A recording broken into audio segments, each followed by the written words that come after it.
My name is Stephen Foley, and I need to tell you something that will probably sound impossible, but I beg you to listen with an open heart and without rushing to judgment. On July 29, 2025, my life, and everything I thought I knew about reality, was turned upside down. I died for exactly 18 minutes. That's not a figure of speech. I was clinically dead, no heartbeat, no brain activity. My body was by every medical definition, gone.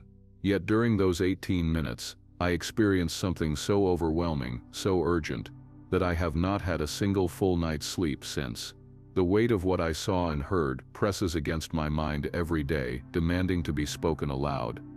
I saw Jesus Christ, not in a dream, not in a hallucination, but in a reality so vivid that this world now feels pale by comparison. He gave me a warning so critical that I believe it is meant for every person alive right now. He told me that August 2025, this very month we are breathing in, is humanity's final opportunity for something extraordinary, a divine invitation that will never be offered again in the same way. What he showed me about what is coming afterward will, without question, shake you to your core. Before I go further, I want to involve you in this. Where are you watching this from? Have you ever been through something that ripped the foundations out from under your old worldview? Something that made you see life differently forever? If you have, please share it in the comments. And if what I say begins to resonate with you, even if you can't explain why, hit that like button so this message can reach more people. We need to be in this conversation together, with open minds and hearts that are ready to hear. I know how unbelievable this must sound. That's why I want you to know who I am. I'm 22 years old, a senior at Arizona State University, studying mechanical engineering. My life has always revolved around facts, equations, and evidence, the things you can measure, prove, or replicate in a lab. I've believed in God the way many do. A distant belief, not really part of my day-to-day choices. I was more concerned with keeping my GPA high, landing a good internship, and figuring out whether to work for a big company or start my own after graduation. I was the type of person who demanded proof for everything. If you couldn't show me the numbers, I wasn't interested. That Tuesday in late July began like any other. Phoenix was already searing hot by 7 a.m., the air shimmering on the horizon. I remember checking my weather app and seeing it would reach 118 degrees by the afternoon, typical for summer here. I grabbed my usual breakfast, a protein bar in one hand, an energy drink in the other, and headed for my summer job at a downtown construction site. I was interning with an engineering team, helping survey building foundations. It was tough work under the Arizona sun, but it paid well and looked great on my resume. On the drive in, I was in my old Honda Civic, listening to a podcast on breakthroughs in renewable energy. Traffic was lighter than usual, the sun was glaring in my rearview mirror, but the road ahead felt clear in every sense of the word. Life was starting to make sense. I had just aced my summer calculus course. My boss had hinted there might be a full-time offer waiting for me after graduation. For the first time in a long time, I felt like my path was taking shape. It was all so normal until it wasn't. I don't remember the impact itself. Later, I was told a semi-truck driver had fallen asleep at the wheel and drifted across 3 lanes. My Civic was in its path. The paramedics told me it was a miracle they were able to pull me out of what was left of my car. By the time the ambulance reached the hospital, I had flatlined twice. And that's when everything changed. Instead of falling into darkness or nothingness, I opened my eyes, or something deeper than my eyes, to a place beyond description. The first thing that struck me was the light. It wasn't like the sun or a lamp. It was alive, warm, aware. It didn't just shine on me, it moved through me, as if it could see every hidden corner of who I was. There was no single source. The light was everywhere, filling the air, the ground, even the space between my thoughts, and the colors. I can't explain them. I've studied the limits of the visible spectrum, but these colors weren't on it. They were richer, more vivid, as if every shade on earth was just a faded echo of the real thing. The air itself shimmered. I could hear, feel melodies that didn't come through my ears but through my very soul. It was as if the atmosphere itself was made of music, and my spirit had always known the tune but forgotten it until now. Then I felt it, a presence moving toward me. At first, it was only a sense of overwhelming love. Not the kind of love that depends on who you are or what you've done, but something absolute, unshakable, and complete. And then I saw him. He didn't look like the pictures you see in churches. Jesus appeared as a man in his 30s, yet somehow outside of time, as though eternity itself had taken on human form. His eyes, I could fall into them forever.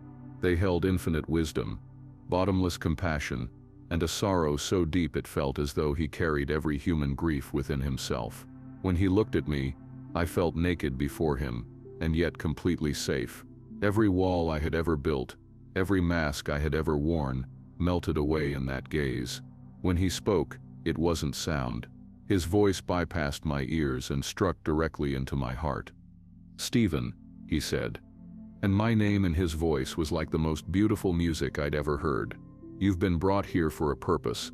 There are things you must see, and truths you must share before it is too late." 1,000 questions burned inside me, but I knew somehow this wasn't the moment to ask them. It was the moment to listen. His love was overwhelming, but beneath it ran a current of urgency that made my spirit tremble. "The world is entering its final season of grace," he said, his tone now firm, weighty. "August 2025 is the last open door before changes come that no one will be able to reverse. Humanity stands at a crossroads, but most are blind to it. You must tell them what you are about to witness." The space around us began to ripple, as if the fabric of reality was folding in on itself. I felt something not physical in the earthly sense, but infinitely more real, rest on my shoulder. "Stay close to me, Stephen. What I'm about to reveal will not be easy for you to see, but it is necessary. The people must understand what's at stake." As he spoke these words, I felt a pulling sensation, as if we were moving through dimensions I couldn't comprehend. The beautiful space where we had been standing slowly dissolved, as though the very air had begun to melt and recede like mist under the rising sun. My senses shifted, and within an instant we were no longer in that place of perfect peace. Instead, I found myself in an entirely different realm, one that immediately impressed upon me why his message carried such a deep urgency. This was not a casual revelation. This was a summons. What unfolded before my eyes stripped away every preconceived idea I had about life, time, and the future. It was as though someone had taken the framework of my understanding and replaced it with an entirely new architecture. Jesus began to show me visions. These were not distant prophecies spoken in riddles, nor vague possibilities that could fade away. They were vivid, living scenes, events already set into motion, flowing like a river toward their appointed end. There was no stopping their momentum, and the timeline he revealed began here. August 2025, a moment that would stand as a hinge in human history. Decisions made during this narrow span of days would ripple outward into eternity, touching every soul alive and even those not yet born. The first vision struck me like a sudden shockwave. It was happening in real time right now, though most people had no idea it existed. I saw the invisible spiritual war raging every moment around us. It wasn't symbolic. It wasn't an allegory. This was a real battle being fought in dimensions just beyond the limits of human perception. And August 2025, he said, was a turning point in that war. The scene was intense and immediate. I understood in an instant why I had been sent back to the world of the living. That beautiful place of serenity had been almost impossible to leave, but this message had to be spoken. People needed to know what was happening, and grasp that the choices they made now, in faith, in life, in their relationship with God, would determine not just their eternal fate, but also the fate of those they loved. The vision opened fully, and I saw us hovering over a massive modern city. My sight went beyond the physical. I could see through rooftops, down through walls, into the deepest corners of people's hearts and souls. What I witnessed pierced me with grief. Millions were moving through their routines, waking up, commuting to work, chatting online, planning dinners, all completely unaware that eternal forces were contending for their lives at that very moment. The dark, heavy figures moved like shadows in water, weaving between people, their forms shifting as they whispered lies designed to keep hearts numb and eyes blind. At the same time, radiant beings of light fought with a desperate intensity, trying to pierce through the layers of distraction that wrapped so tightly around human minds. "Look closely, Stephen," Jesus said, his voice low and filled with sorrow that seemed to vibrate through the air itself. See how they have been convinced that this temporary world is all there is.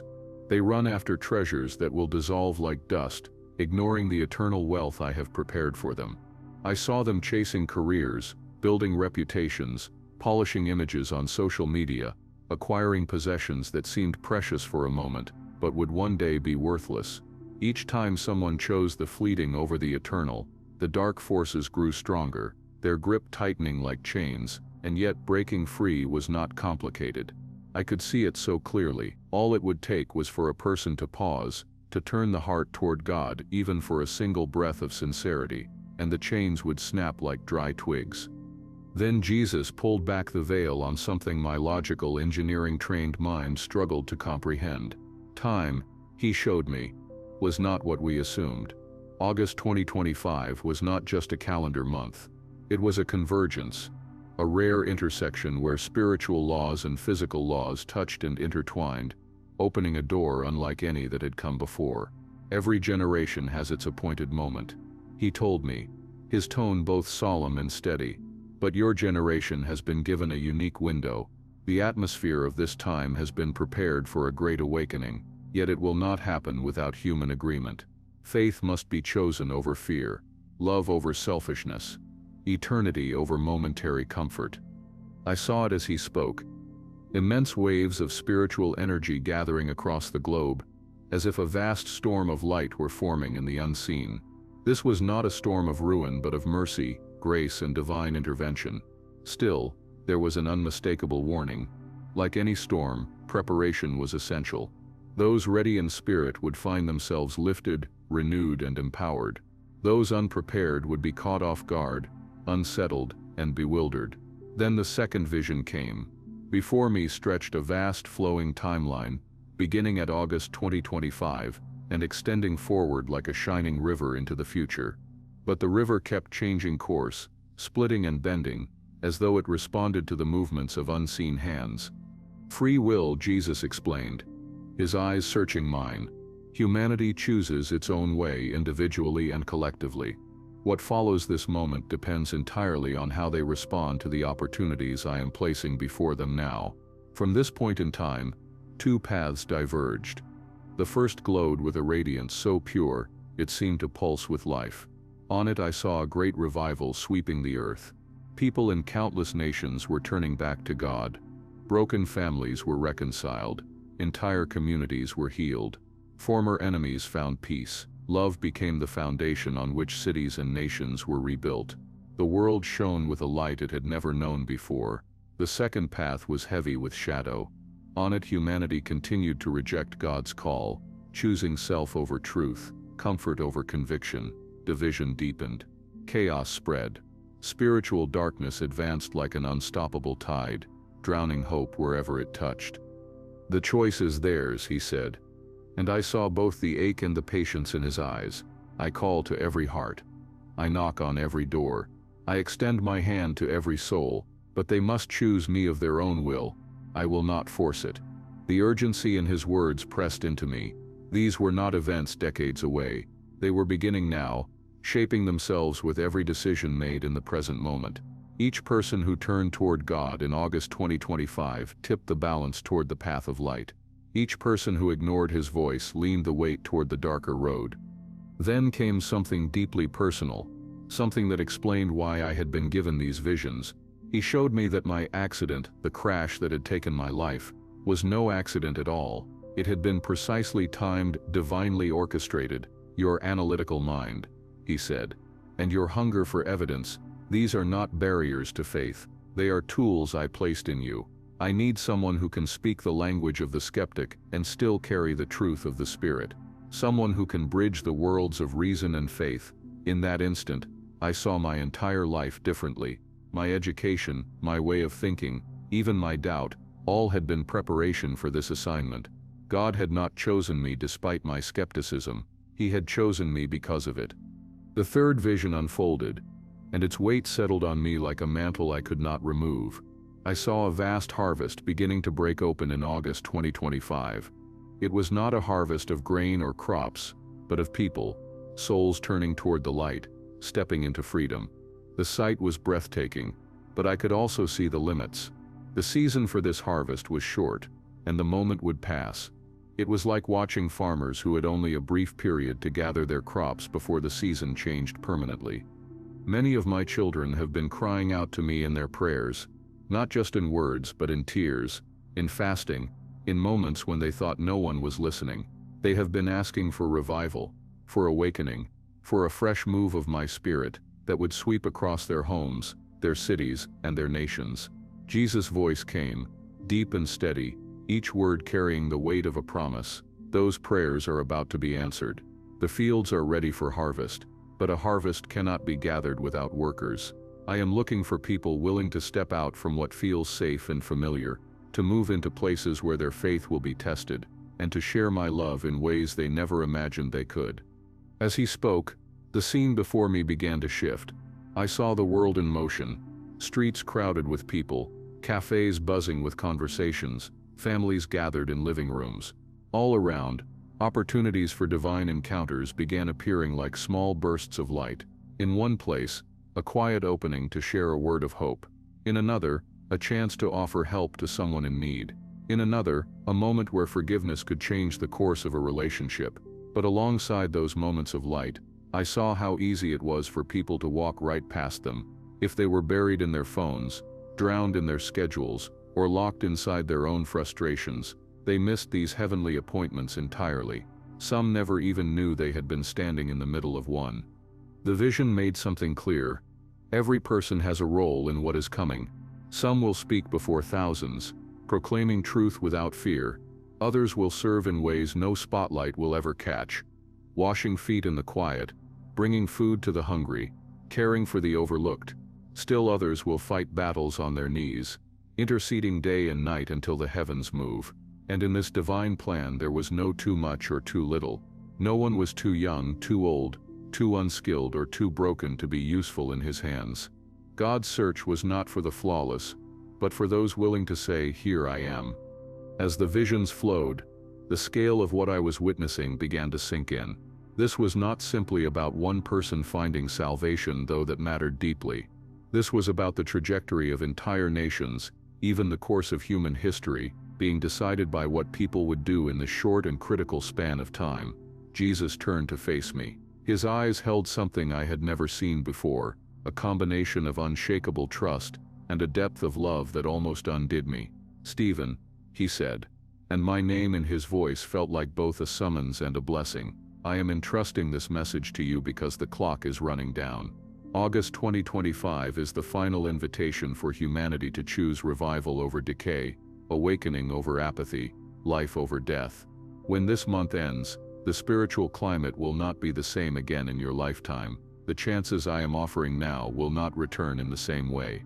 It felt like a mantle of responsibility had been placed on my shoulders, heavy but purposeful. Just weeks ago, my biggest worries had been finishing my degree, preparing for job interviews, and wondering what came after graduation. Now I was holding a message that could impact the eternal destiny of millions. The thought almost left me breathless. Then Jesus reached out and placed his hand over my heart. A deep warmth spread through me, pushing away every trace of fear. It was more than reassurance. It was an infusion of strength, of courage, of an unshakable certainty that what I had seen was true.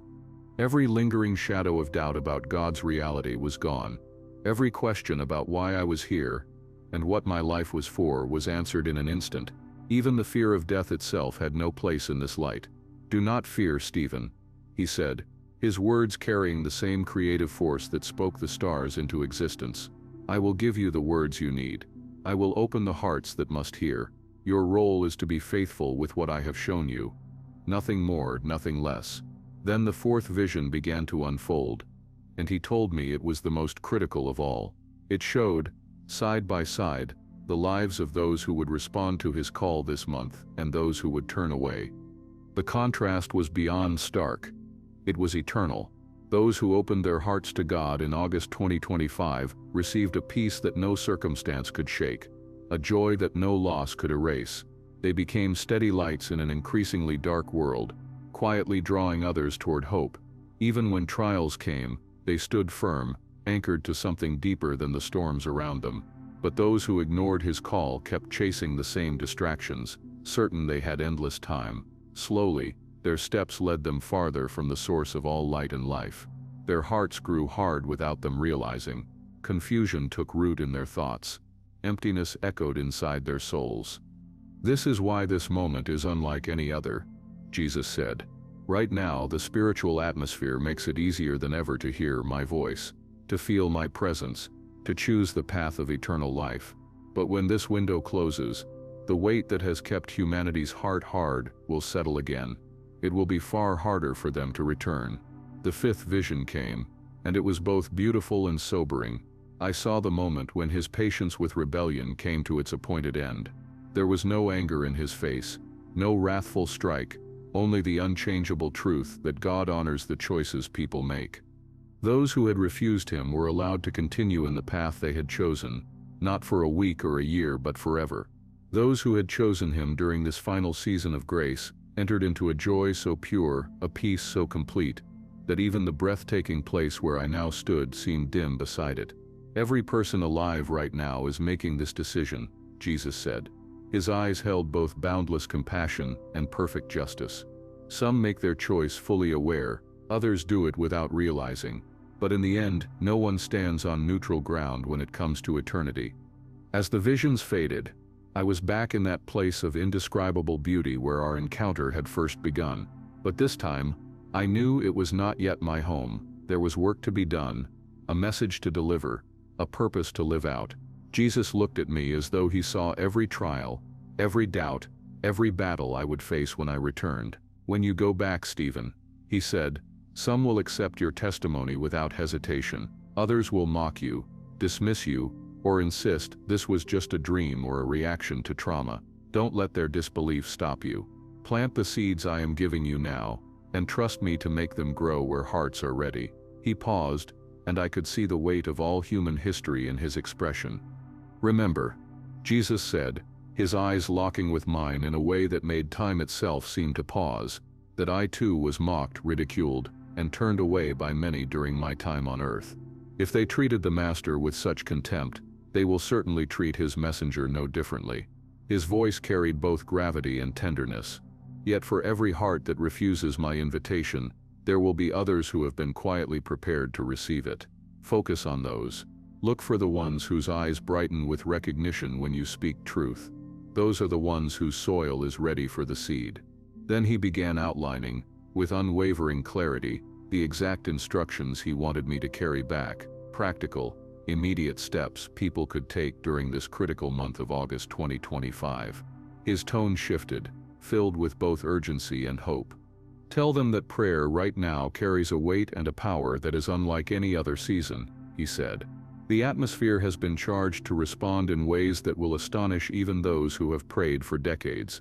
Tell them to pray boldly, to ask for what the world calls impossible, to stand in faith for friends and family who seem unreachable.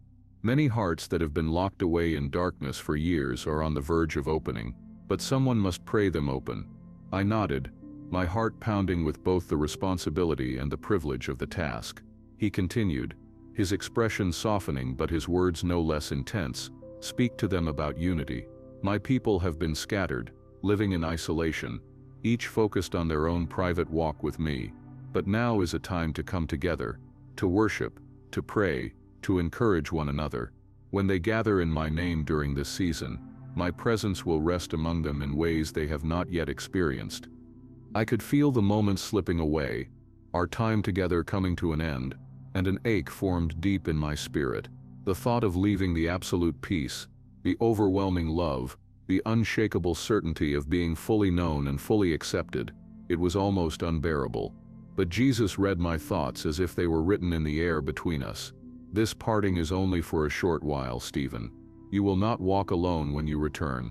My Spirit will walk with you, strengthen you, remind you of every truth you have seen and heard here. When the world feels heavy, when the shadows grow thick, remember this place, remember this moment, and know, the victory has already been secured." As his words wrapped around me, I began to feel that familiar pull, like a current drawing me towards somewhere unseen. The radiant colors started to dissolve, The celestial harmonies softened, fading into the background. The tangible weight of his love, though still present, began to retreat as if to make space for the world I was about to re-enter. "Go now, my faithful witness," his voice came, growing distant yet no less commanding. "Tell them that I love them more deeply than they will ever comprehend. Tell them August 2025 is their appointed moment, their final best chance to choose life over death, light over darkness, eternity with me over eternity without me. Tell them I am waiting, calling, arms wide open to receive all who come." The last image burned into my memory was his smile, a smile brimming with love, hope, and a confidence in the final victory that left no room for doubt. Then came white, then black, and then air flooding my lungs. I gasped violently, my eyes snapping open to a blinding wash of hospital lights. Nurses and doctors froze mid-step, disbelief written across their faces as they watched me come back. The shock of being in my body again was overwhelming. Pain surged through me, sharp and unrelenting. The glare of the fluorescent lights stabbed at my eyes, the cacophony of beeping monitors, shuffling feet and clipped medical instructions felt almost hostile compared to the perfect harmony I had just left behind. But even heavier than the pain was the mission now resting on me. I had been given a message that could alter the eternal future of anyone who truly heard it, and that kind of responsibility changes the way you breathe. The medical team called it a miracle.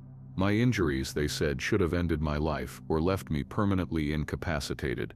Yet here I was, not only alive, but recovering at a rate they couldn't explain. They ran test after test, but the results gave them no answers. I didn't need their explanations. I knew why I was here. God had sent me back for a purpose, and nothing, not pain, not doubt, not opposition, would be allowed to stop me from completing it. Now, as I speak to you, 8 days of August 2025 are already gone. That leaves 23 days. 23 days in this rare and decisive window Jesus revealed to me. 23 days for people to make the most consequential choice of their lives. 23 days for the great harvest to be gathered. 23 days for humanity to decide its course. I don't know your personal story. I don't know your history, your beliefs, or the burdens you carry. But I do know one thing: you are here, reading this, because God has arranged this moment. This is no accident. Maybe you've been running from Him for years, building walls to keep Him out. Maybe you've been bitter, blaming Him for pain or losses you couldn't understand. Maybe you've simply been too distracted, too caught up in the noise of life to think about Him at all. Whatever your story, I need you to know this: Jesus is not waiting to condemn you. He is not holding a list of your failures to throw in your face. He is waiting to embrace you, to forgive you, to give you the peace and purpose you have been searching for all along. The decision is yours, but the time is now. August 2025 is your moment.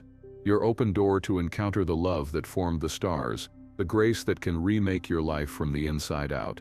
Do not let this opportunity pass. Do not look back with regret, wishing you had taken it when it is too late to change your mind. I have delivered to you what I was sent to deliver. The rest is in your hands. Will you dismiss it as the confused account of a traumatized student, or will you dare to believe that the God who knows your name is speaking to you right now, offering life without end? The choice belongs to you, but know this: August 2025 will not last forever, and neither will this unprecedented chance to turn toward Him. Do not wait. Do not assume there will be another moment like this one. Eternity hangs in the balance, and the clock is already ticking. If you've read this far, it is not by chance. Every word has been a seed. If it has settled in your heart, guard it, nurture it, let it grow and bear fruit in your life. If this has touched you, tell me in the comments by writing Amen or sharing the name of your country, so we can see how far this message is reaching. Subscribe to stay connected, and share it with at least 3 friends so that what you've received today can touch their lives as well.